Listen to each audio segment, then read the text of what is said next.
The Lowest Animal by Mark Twain.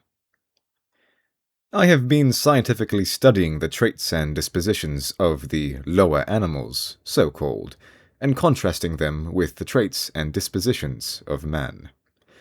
I find the result humiliating to me, for it obliges me to renounce my allegiance to the Darwinian theory of the ascent of man from the lower animals, since it now seems plain to me that the theory ought to be vacated in favor of a new and truer one.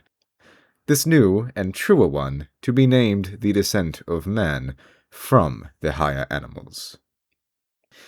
In proceeding toward this unpleasant conclusion, I have not guessed or speculated or conjectured, but have used what is commonly called the scientific method. That is to say, I have subjected every postulate that presented itself to the crucial test of actual experiment, and have adopted it or rejected it according to the result. Thus, I verified and established each step of my course in its turn, before advancing to the next. These experiments were made in the London Zoological Gardens, and covered many months of painstaking and fatiguing work. Before particularizing any of the experiments, I wish to state one or two things, which seem to more properly belong in this place than further along. This, in the interest of clearness. The massed experiments established to my satisfaction certain generalizations, to wit, 1. That the human race is of one distinct species. It exhibits slight variations in color, stature, mental caliber, and so on, due to climate, environment, and so forth, but it is a species by itself, and not to be confounded with any other. 2. That the quadrupeds are a distinct family also. This family exhibits variation in color, size, food preferences, and so on, but it is a family by itself. 3. That the other families, the birds, the fishes, the insects, the reptiles, etc., are more or less distinct also. They are in the procession. They are links in the chain, which stretches down from the higher animals to man at the bottom. Some of my experiments were quite curious. In the course of my reading, I'd come across a case where, many years ago, some hunters on our Great Plains organized a buffalo hunt for the entertainment of an English earl. They had charming sport. They killed 72 of those great animals, and ate part of one of them, and left the 71 to rot. In order to determine the difference between an anaconda and an earl, if any, I caused 7 young calves to be turned into the anaconda's cage. The grateful reptile immediately crushed one of them and swallowed it, then lay back satisfied. It showed no further interest in the calves, and no disposition to harm them. I tried this experiment with other anacondas, always with the same result. The fact stood proven that the difference between an earl and an anaconda is that the earl is cruel and the anaconda isn't, and that the earl wantonly destroys what he has no use for, but the anaconda doesn't. This seemed to suggest that the anaconda was not descended from the earl. It also seemed to suggest that the earl was descended from the anaconda, and had lost a good deal in the transition. I was aware that many men who have accumulated more millions of money than they can ever use have shown a rabid hunger for more, and have not scrupled to cheat the ignorant and the helpless out of their poor servings in order to partially appease that appetite. I furnished 100 different kinds of wild and tame animals the opportunity to accumulate vast stores of food, but none of them would do it. The squirrels and bees and certain birds made accumulations, but stopped when they had gathered a winter supply, and could not be persuaded to add to it, either honestly or by chicane. In order to bolster up a tottering reputation, the ant pretended to store up supplies, but I was not deceived. I know the ant. These experiments convinced me that there is this difference between men and the higher animals. He is avaricious and miserly, they are not. In the course of my experiments, I convinced myself that, among the animals, man is the only one that harbors insults and injuries, broods over them, waits till a chance offers, then takes revenge. The passion of revenge is unknown to the higher animals. Roosters keep harems, but it is only by consent of their concubines. Therefore, no wrong is done. Men keep harems, but it is by brute force, privileged by atrocious laws, which the other sex was allowed no hand in making. In this matter, man occupies a far lower place than the rooster. Cats are loose in their morals, but not consciously so. Man, in his descent from the cat, has brought the cat's looseness with him, but has left the unconsciousness behind, the saving grace which excuses the cat. The cat is innocent, man is not. Indecency, vulgarity, obscenity, these are all strictly confined to man. He invented them. Among the higher animals, there is no trace of them. They hide nothing. They are not ashamed. Man, with his soiled mind, covers himself. He will not even enter a drawing-room with his breast and back naked. So alive are he and his mates to indecent suggestion. Man is the animal that laughs. But so does the monkey, as Mr. Darwin pointed out, and so does the Australian bird that is called the laughing jackass. No, man is the animal that blushes. He is the only one that does it, or has occasion to.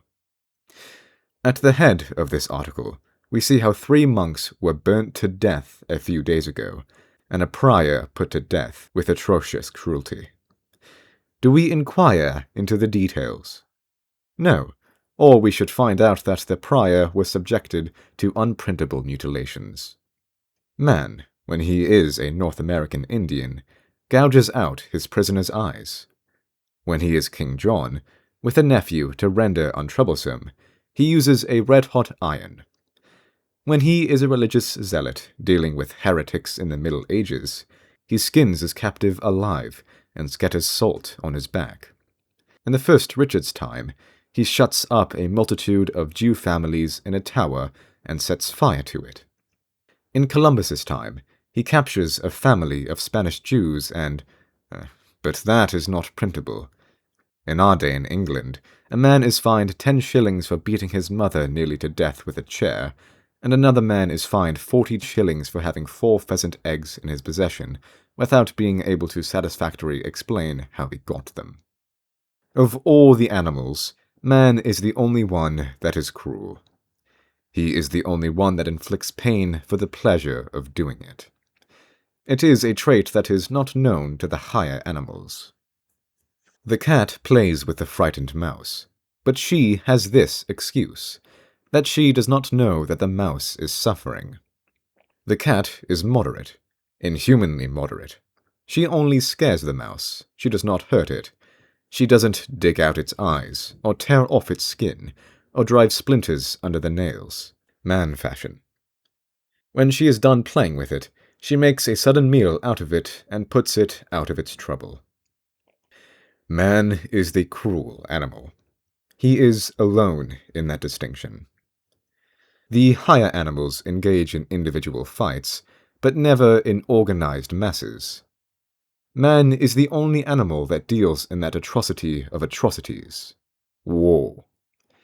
He is the only one that gathers his brethren about him and goes forth in cold blood and with calm pulse to exterminate his kind. He is the only animal that, for sordid wages, will march out, as the Hessians did in our Revolution, and as the boyish Prince Napoleon did in the Zulu War, and help to slaughter strangers of his own species who have done him no harm, and with whom he has no quarrel. Man is the only animal that robs his helpless fellow out of his country, takes possession of them, and drives him out of it, or destroys him. Man has done this in all the ages. There is not an acre of ground on the globe that is in possession of its rightful owner, or that has not been taken away from owner after owner, cycle after cycle, by force and bloodshed. Man is the only slave, and he is the only animal who enslaves. He has always been a slave in one form or another, and has always held other slaves in bondage under him in one way or another. In our day, he is always some man's slave for wages, and does that man's work, and this slave has other slaves under him for minor wages, and they do his work. The higher animals are the only ones who exclusively do their own work and provide their own living. Man is the only patriot. He sets himself apart in his own country, under his own flag, and sneers at the other nations, and keeps multitudinous uniformed assassins on hand at heavy expense to grab slices of other people's countries and keep them from grabbing slices of his. And in the intervals between campaigns, he washes the blood off his hands and works for the universal brotherhood of man with his mouth. Man is the religious animal. He is the only religious animal. He is the only animal that has the true religion, several of them. He is the only animal that loves his neighbor as himself, and cuts his throat if his theology isn't straight. He has made a graveyard of the globe in trying his honest best to smooth his brother's path to happiness and heaven. He was at it in the time of the Caesars. He was at it in Muhammad's time. He was at it in the time of the Inquisition. He was at it in France a couple of centuries. He was at it in England in Mary's day. He has been at it ever since he first saw the light, as he is today in Crete, as per the telegrams quoted above. He will be at it somewhere else tomorrow.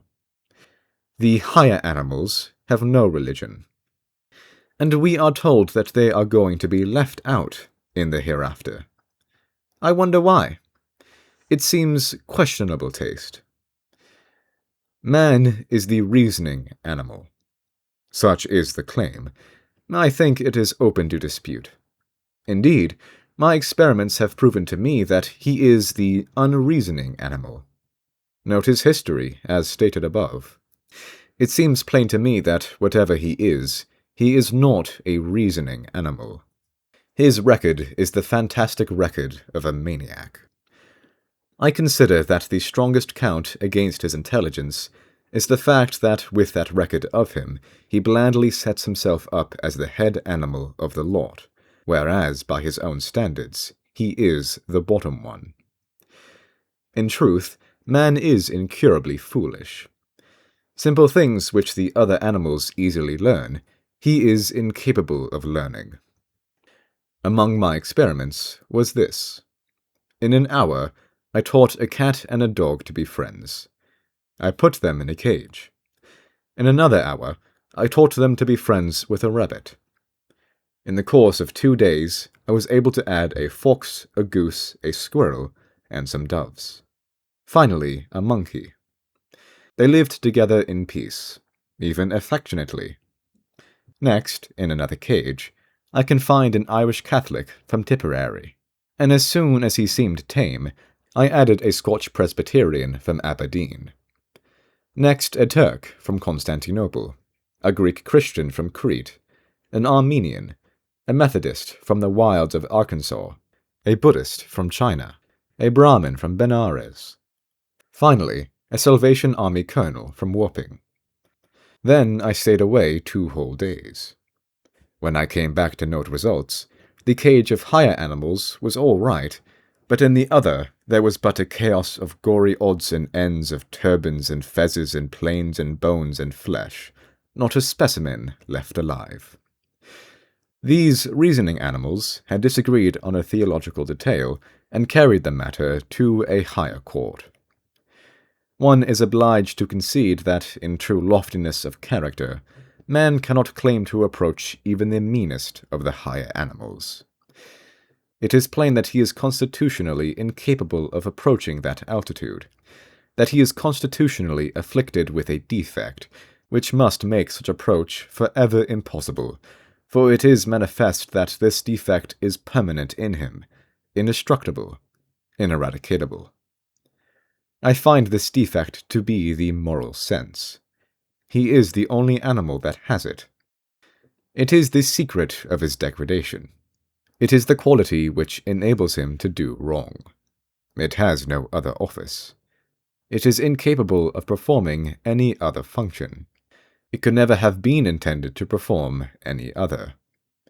Without it, man could do no wrong. He would rise at once to the level of the higher animals.